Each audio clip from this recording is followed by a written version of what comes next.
गर्मी में गंवार और मॉडर्न बहू की सुहाग रात। सुषमा, तुम्हारी एक बात मुझे अभी तक समझ नहीं आई। अमन के लिए तो तुम शहर की पढ़ी लिखी मॉडर्न लड़की लेकर आई हो, लेकिन अनुराग के लिए तुम गांव की गंवार लड़की लेकर आई हो, ऐसा क्यों? हम पिछले साल गांव गए थे, वहाँ मेरी मुलाकात गोपी से हुई थी। बड़ी ही सीधी सादी और भोली भाली लड़की है, इसलिए मैंने सोचा कि मैं उसका रिश्ता अनुराग से तय कर देती हूँ। वो भले ही गांव की है, लेकिन गंवार थोड़ी ना है।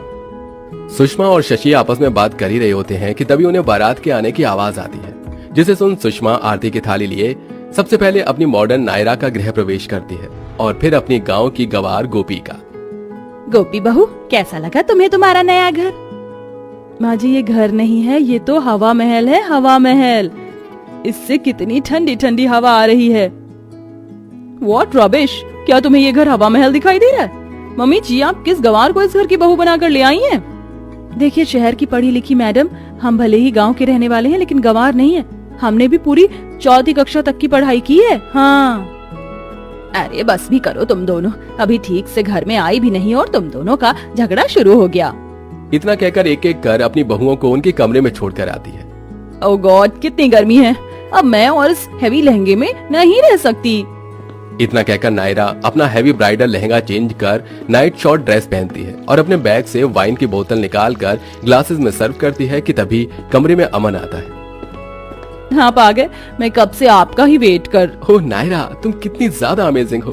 तुम्हें पता है, मैं हमेशा से चाहता था कि मैं अपनी फर्स्ट नाइट को अपनी वाइफ के साथ वाइन पीकर एंजॉय करूं। लेकिन तुमने तो मेरे बोलने से पहले ही मेरी विश पूरी कर दी। सिर्फ यही नहीं, देखिए मैंने म्यूजिक का भी अच्छे से इंतजाम किया है। चलिए डांस करते करते वाइन पीते हैं और अपनी फर्स्ट नाइट अच्छे से एंजॉय करते हैं। जहाँ एक तरफ मॉडर्न बहू मॉडर्न तरीके से अपनी अपनी फर्स्ट नाइट एंजॉय करती है, वहीं दूसरी तरफ मोरी मैया, कितनी गर्मी है, गला सूख रहा है। कमरे में बैठी गोपी गर्मी और प्यास की वजह से परेशान हो रही थी कि तभी गोपी की नजर बेड के साइड पर रखे मिनी फ्रिज पर जाती है। ये क्या है? ये तो किसी डब्बे जैसा लग रहा है। गोपी जैसे ही मिनी फ्रिज को खोलती है तो उसके अंदर से आ रही ठंडी हवा और लाइट को देखकर डर जाती है। हाय रे दैया, ये क्या बवाल है? राम राम, लगता है कोई भूत है। बापू कहते थे जहाँ कहीं भी चुड़ैल भूत होता है वो जगह बहुत ठंडी होती है। बेचारी गंवार गोपी डर में कमरे के कोने में जाकर बैठ जाती है कि तभी वहाँ अनुराग आता है। अरे गोपी, इतना बड़ा कमरा है और तुम हो कि यहाँ कोने में बैठी हो? भूत भूत है उधर। क्या भूत? कहाँ है भूत? वो तो रहा आपके पीछे। अनुराग जैसे पीछे मुड़कर देखता है तो उसे अपना मिनी फ्रिज खुला हुआ दिखता है, जिसे देख अनुराग को हंसी आ जाती है। अरे गोपी, वो कोई भूत नहीं है, बल्कि मिनी फ्रिज है। जैसे किचन में रखने के लिए बड़े फ्रिज होते हैं ना, वैसे ही रूम के लिए मिनी फ्रिज होते हैं। क्या? तुम भी ना गोपी, चलो अब तुम जाकर अपने कपड़े चेंज कर लो। अनुराग की बातें सुन गोपी जैसे ही बाथरूम के अंदर कपड़े चेंज करने के लिए जाती है। हाय रे दैया, ये क्या? मुझे तो लगता था कि हमारे गांव में ही नदी तालाब होते, लेकिन यहाँ तो शहर के अंदर भी नदी है। लेकिन ये थोड़ी अजीब है। बहुत गर्मी लग रही है, काम करती हूँ नदी के अंदर जाकर थोड़ी गर्मी दूर कर लेती हूँ। बाथरूम में बने बाथ टब को गोपी नदी समझकर उसके अंदर कूद जाती है, लेकिन तभी गोपी का पैर बाथ टब में फिसल जाता है और गोपी पानी के अंदर अपने हाथ पैर चलाने लगती है। पानी की आवाज सुन अनुराग भागकर बाथरूम के अंदर आता है और गोपी को बाथ टब से बाहर निकालता है। अच्छा हुआ आप आ गए, वरना मुझे तो लग रहा था कि आज तो मैं पक्का राम जी के पास चली जाऊंगी। लेकिन गोपी, तुम इस बाथ टब के अंदर क्या कर रही थी? मैं तो गर्मी से बचने के लिए इसके अंदर गई थी, लेकिन मैं जैसे इसके अंदर कूदी मेरा पैर फिसल गया। गोपी, ये नदी नहीं है, ये बाथ टब है और इसके अंदर कूदते नहीं है, इसके अंदर नहाते हैं। अनुराग गोपी को कमरे में ले आता है। एक काम करो, तुम अपने ये गीले कपड़े चेंज कर लो। मैंने एसी चला दिया है, अब तुम्हें गर्मी नहीं लगेगी। मैं तब तक कुछ खाने के लिए लेकर आता हूँ। इन्होंने मुझे कपड़े बदलने के लिए तो कह दिया, लेकिन ये गीले कपड़े कहाँ सुखाऊं? यहाँ तो कोई ऐसी जगह भी नहीं है। गोपी इतना बोल ही रही होती है कि तभी उसकी नजर पंखे और एसी पर जाती है, जिसे देख गोपी के दिमाग में एक गंवार हरकत सूझती है और वो अपने गीले कपड़े एसी और पंखे पर डाल देती है, जिसके बाद अनुराग जैसे ही कमरे में आता है। अरे भगवान, ये गोपी, क्या तुमने गीले कपड़े एसी और पंखे पर क्यों डाल दिए? इनके अंदर से ठंडी ठंडी हवा आ रही थी तो सोचा इन पर कपड़े डाल देती हूँ, थोड़ी देर में मेरे सारे कपड़े सूख जाएंगे। अरे गंवार गोपी, तुम्हारी कपड़े सूखे न सूखे, पर मेरा एसी और पंखा तो खराब हो गया है तुम्हारे गीले कपड़ों की वजह से। अब हम रात में सोएंगे कैसे? अनुराग को गर्मी लगना शुरू हो जाती है, जिसके चलते अनुराग गर्मी में ठीक से सो नहीं पाता। अरे मैं आपसे कह रही हूँ, आप इस खिड़की के पास आ जाइए और यहाँ सो जाइए। देखिए ये कितनी ठंडी ठंडी हवा आ रही है। मुंह बंद करो तुम अपना, वरना इस खिड़की से उठाकर तुम्हें बाहर कर दूंगा। ऐसी सुहागरात पूरी दुनिया में किसी की नहीं बनी होगी जैसी मेरी बनी है। गर्मी की वजह से अनुराग रात भर नहीं सो पाता और ऐसे ही सुबह हो जाती है। ये क्या अनुराग, तेरी आंखें इतनी सूजी हुई क्यों लग रही हैं? नहीं माँ, बस वो शादी की थकान ठीक से नहीं उतरी है। नायरा, गोपी बहू, एक काम करो, तुम दोनों जाकर मैंगो शेक बनाकर ले आओ। गर्मी का मौसम है, मैंगो शेक पीकर ही अब राहत मिलेगी। सुषमा की बात सुन नायरा और गोपी किचन में जाती हैं और नायरा मैंगो शेक बनाने लगती है। गोपी, मैंने मैंगो शेक बना दिया। एक काम करो, तुम फ्रिज खोलकर इन सभी ग्लासेस में बर्फ डाल दो, मैं अभी आती हूँ।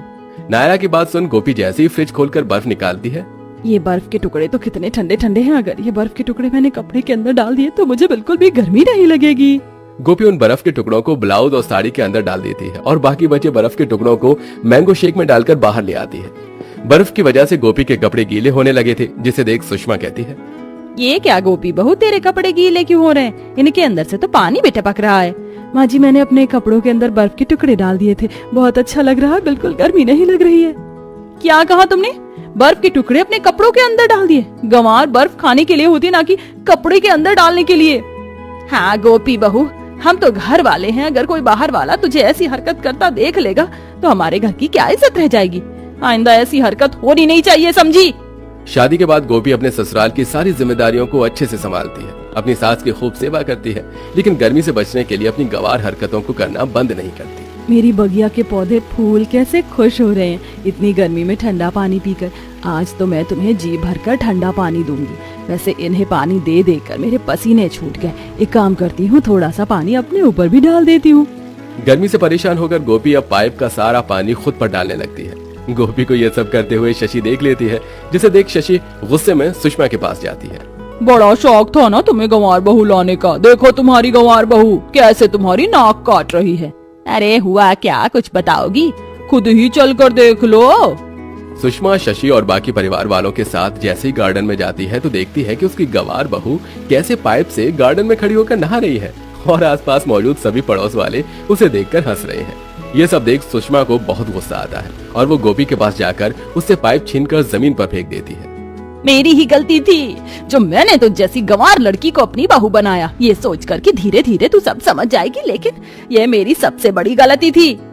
मम्मी जी, अगर हमने अभी कुछ नहीं किया तो ये गंवार लड़की तो हम सबकी नाक कटवा देगी। अब ये इस घर में और नहीं रह सकती। इतना कहकर नायरा गोपी का हाथ पकड़ती है और उसे गेट से बाहर ले जाने लगती है कि तभी अनुराग आता है और गोपी का हाथ नायरा से छुड़वाता है। खबरदार, अगर मेरी गोपी को किसी ने हाथ भी लगाया तो। माँ, गोपी भले ही गंवार है, लेकिन आप ये मत भूलिए कि गोपी ने आपकी रात भर जाकर कितनी सेवा की, आपके पैर दबाए हैं, लेकिन आपको याद कैसे होगा? भला आपको तो बस इसकी गंवार हरकतें याद रहती हैं। गोपी ने जब भी कोई भी गंवार हरकत की तो हम सब ने उसे समझाने की बजाय डांटा। तो गंवार कौन हुआ, गोपी कि हम? कैसी बातें कर रहे हैं आप? माँ जी से, माँ जी इन्हें माफ कर दीजिए। आप सबको मुझसे परेशानी है ना, मैं ही चली जाती हूँ। ये कैसी बातें कर रही है बहू, तेरे बिना तो ये घर सूना है। अनुराग बिल्कुल ठीक कह रहा है, गलती मेरी ही है, मैं हमेशा तुझे डांटती रहती। बहू मुझे माफ कर दे।